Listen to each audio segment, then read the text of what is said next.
बेटी ने पिता से पूछा, पापा, मैं अपने शरीर के कितने हिस्से को ढकूं और कितने हिस्सों को खुला छोड़ दूं?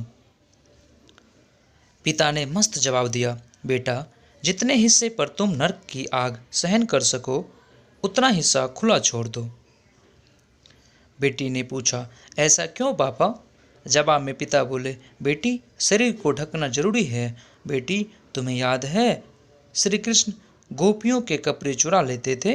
गोपियाँ तालाब में निर्वस्त्र होकर नहाती थी तो प्रभु श्री कृष्ण उनके कपड़े ले जाकर उन्हें परेशान करते थे। कारण ये था कि वह नहीं चाहते थे कि कोई भी गोपी बिना कपड़ों के नहाए और फिर गोपियों को परेशान होकर कपड़ों के साथ नहाना पड़ता था, क्योंकि गोपियों को सिर्फ इंसान ही नहीं बल्कि अन्य पशु पक्षी भी देखते थे, जिसका ज्ञान गोपियों को बिल्कुल नहीं था। इसलिए वह बिना कपड़ों के नहाने के लिए मना करते थे, लेकिन कुछ मंदबुद्धियों इसका गलत मतलब निकालकर प्रचार प्रसार किया। समझी बेटी? बेटी बोली, पापा, यदि मैं शरीर को ढक दूंगी तो खूबसूरत कैसे दिखूंगी? पिता खामोश रहकर सीधा ऑफिस चले गए और वहां से बेटी के लिए कीमती गिफ्ट भिजवाया।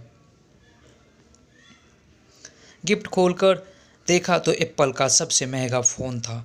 अब पिता ने फ़ोन कर बेटी को पूछा, बेटी, इस मोबाइल को क्या करेगी? तो बेटी ने कहा, पहले तो स्क्रीन गार्ड लगाऊंगी और उसके बाद कवर खरीदूंगी। पिता ने कारण पूछा तो बेटी बोली, इससे फ़ोन सेफ रहेगा। पिता ने मजाक में पूछा, क्या ये सब लगाना ज़रूरी है बेटी? तो बेटी बोली, क्या पापा, आपको ये सब नहीं पता? बहुत ज़रूरी है ये। तो पिता ने टेढ़ा सवाल पूछा कि एप्पल कंपनी के मालिक ने लगाने के लिए बोला क्या बेटी? हाँ पापा, बॉक्स के ऊपर ही लिखा हुआ है, वरना फ़ोन पर स्क्रैच आ सकता है। तो पिता ने पूछा, बेटी, इनको लगाने से फ़ोन ख़राब दिखेगा तो?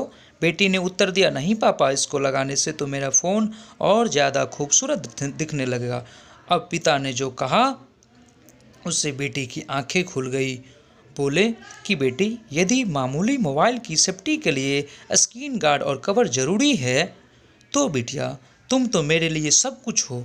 ऐसे 1000 मोबाइल तुझ पर कुर्बान कर दूं तो बताओ, तुम्हारी सेफ्टी के लिए तुम्हारे शरीर को ढक दूं तो क्या तुम कम खूबसूरत लगोगी? शरीर को खुला रखने के लिए नहीं बल्कि ढकने से खूबसूरती बाहर आती है, और ये केवल लड़की पर नहीं लड़के पर भी लागू होता है।